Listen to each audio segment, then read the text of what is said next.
salaamaaleykum ziare nañ leen yéen ñi nga xam ne yéen safo seen YouTube bi di Révélation TV di leen ziare bu baax a baax sama gars yi ci samedi bi yamook le 30 mai 2026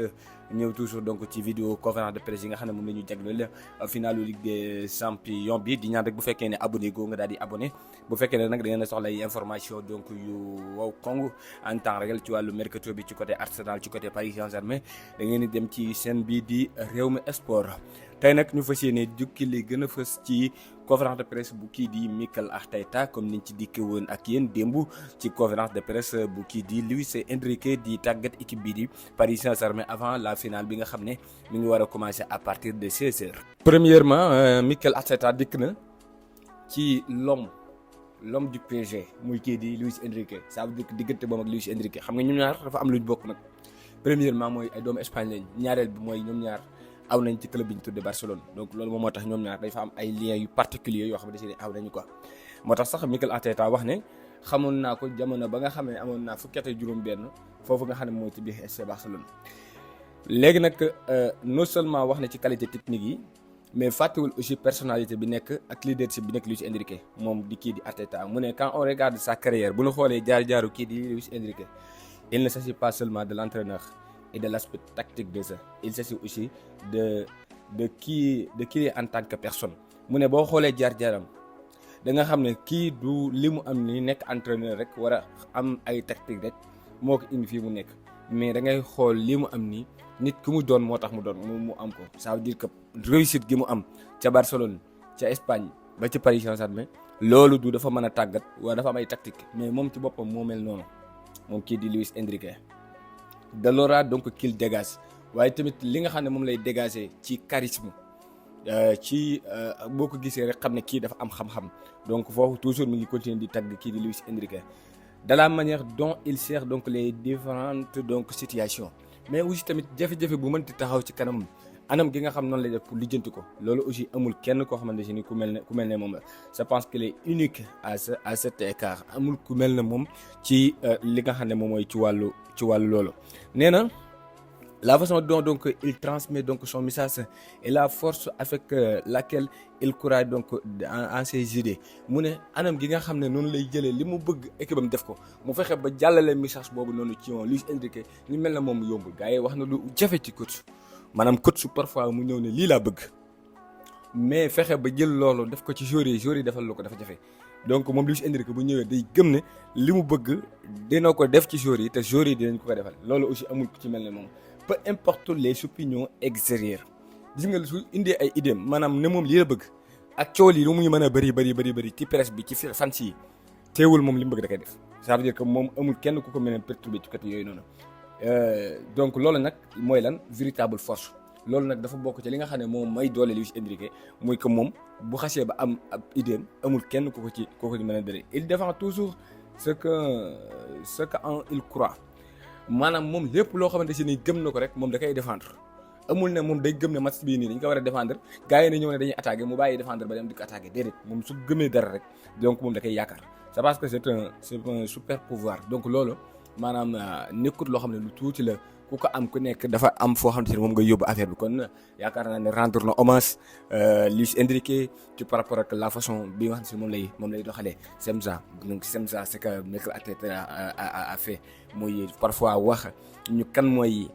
kii di Luis Enrique donc man li ma ci gën a neex moom mooy ay idéem te idéem yi kenn mënut a fexe ba mu changer ko donc loolu c'est important waaye tamit naka lay transmettre li nga xam ne si ne moom mooy seen message yi jëmale ko ci joueurs yi pour que ñu jouer ni nga xam ne noonu la ko bëggee. mais Mikel Arteta dikkaat ci kii di Sofanov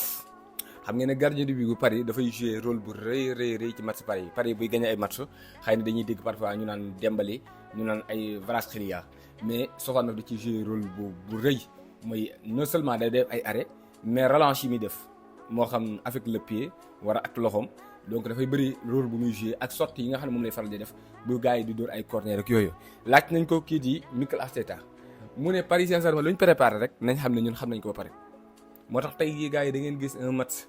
très tactique peut-être que l'une des finales yi nga xam ne mooy gën a doon finale bu bëri ay tactique parce que tellement que deux entraîneurs yi deux équipes yi xam nañu ne ku ci nekk match bi ay petits détails donc ma la koy perte te ku ci nekk nag da nga am ay points forts say points forts donc Arsenal mi coup de pied arrêté dafa bokk ci li nga xam ne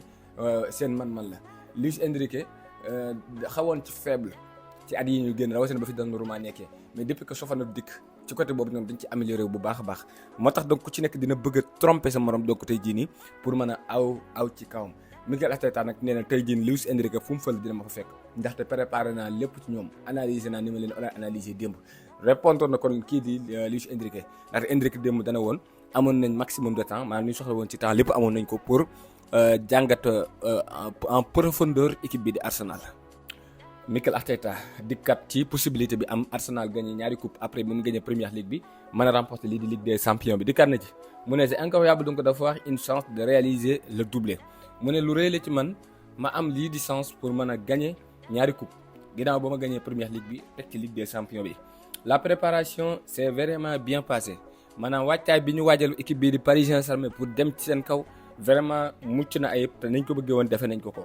On est très concentré et très positif fi ñu toll nii daal suñu lépp rek jël nañ ko def ko ci match bi te am nañ ci yaakaar si nous sommes là c'est parce que nous avons mérité donc d'être tey jii kat bu ñu demee ñëwee ba yegg ci final du sunu yaafus moo tax ñu yegg si fi waaye dañoo am li nga xam ne mooy mérite ça veut dire que sunu liggéey moo tax ñu yegg si fi au fil donc de la manière dont nous avons donc joué et performé dans cette compétition demain sur le terrain il va donc falloir que l'on gagne le droit d'aller donc soulever ce trophée mu ne gis ni nga xam ne noonu la ñu doon jouer gis ni nga xam ne noonu la ñu doon dugalee bal yi waaye naka la ñuy défendre ci compétition bi yëpp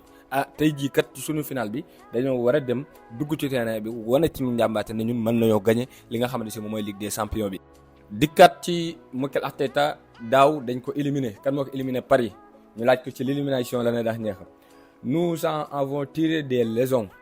ciblé donc des choses que nous devons mieux faire et je suis sûr que ce sera le cas aujourd'hui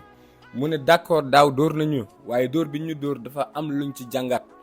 maanaam daal jël nañ ci ay leçons jël nañ ci li nga xam ne moom mooy ay bind yu bees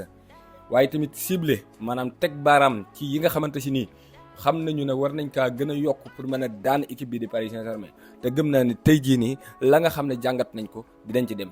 mais il est vrai que nous avons évolué d'une manière différente waaye tamit bu leen fàtte ne kat équipe ba doon daaw ak équipe bi ren jafe na wuute na ndaxte kat ay points yu bëree bëri ay koñ yu bëree bëri am nañ ci ak yokkute ba tax na donc match bu tey bi mën naa bañ a wuute mën na wuute trop ak match bu daaw ba qu'ils l'ont également évolué différemment waaye tamit ñun bu ñu changé ñoom tamit changé nañ bu baax a baax a baax nous sommes ici pour arracher la Ligue des Champions au Paris dañoo ñëw tey jii nii fële ca biir Hongrie pour foqati Ligue des Champions bi ci loxoy équipe bi di Paris Saint-Germain nga xam ne moom moo ko gagné woon daaw te dinañ ko def.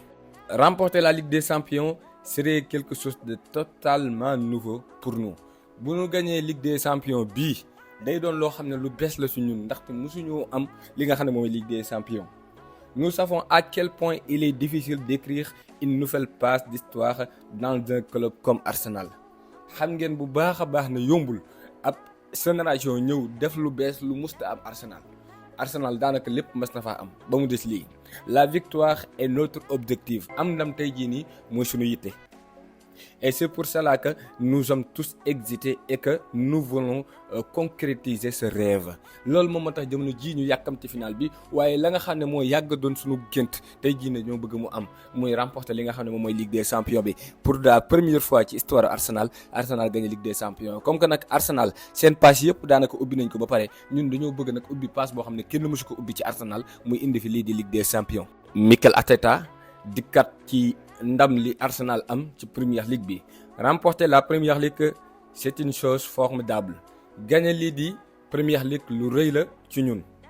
nous l'avons réalisé def nañ ko nañ ko bëggee woon nous le méritons maanaam nekkut loo xamante si nii lu ñu jomm la lu ñu waroon a am la nous avons lutté pendant très longtemps pour y parvenir après 22 ans dans la Première Ligue fii ñu yegg si tey lu mat ñaar fukki at ak ñeent ñi ngi xeex pour yegg si fi muy gagner lii di Première Ligue bi mais maintenant nous avons une autre opportunité devant nous pour le répéter léegi nag luñ doon topp lu mat ñaar fukki at ak ñaar am nañu ko léegi dafa am leneen loo xam ne nag ba Arsenal doonee Arsenal ba tey ñu ngi koy topp amaguñ ko liñ bëgg mooy defaat ko muy remporter lii di la Ligue des Champions. Notre parcours dans le tournoi montre que nous avons demain la force de réussir cela également ku xool sunu jaar-jaar ba Ligue des champions bi commencé ba tey ñun rek ñooy équipe bi nga xam ne amagul défaite diggagul muñal match yëpp la ñu gagné war ñu def match nul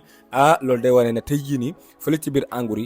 Hongrie mën nañ faa dem daal di gagné li nga xam ne moom mooy Ligue des champions bi. di leen fàttali nag entraîneur Arsenal bi daal di nay dëggal ne ki nga xam ne moom la ñuy tuddee Madueke ak ki nga xam ne moom la ñuy tuddee Timber ñoom ñaar ñëpp dinañu mën a jouer tey jii nii ci match bi ça veut dire que disponible nañ dinañ mën a ñëw. Nous avons très bien analysé le Paris Saint-Germain ñun kat càmbar nañ Paris Saint-Germain ci anam yëpp et nous avons aussi analysé l'objet du pourquoi ils font ce qu'ils font. maanaam jàngat nañ leen waaye tamit xool nañ càmbar nañ bu baax lan moo tax Paris di jouer nii maanaam lii ñu am nii nan lañ def ba am ko loolu lépp pour mën a fexe ba xaañ Paris Saint-Germain mu am tey li mu bëgg a am kon jàngat nañ leen ci côté yëpp. Mikel Arteta nee na en tant que club c'est une grande opportunité d'écrire quelque chose de nouveau que nous n'avons jamais fait auparavant mu ne en tant que club maanaam nekk ak club dañuy neex lool ñu def loo xamante si ni musul am ci club bi. muy indi fi Ligue des champions c'est exactement ce que nous voulons faire li ñu bëgg donc moom mooy indi fi Ligue des champions pour la première fois. kon gars yi lii moo doonoon conférence de presse bi way leen donc toujours di liker abonner partager lii di vidéo bi te ngeen wax ñu kan ngeen yaakaar mu remporter tey jii nii la finale de la Ligue des champions diggante Paris mi nga xam ne est-ce que jàpp ngeen ne day tegale Ligue des champions bi wala boog Arsenal tey jii lay am première Ligue des champions à partir de 16h jërë ngeen jëf.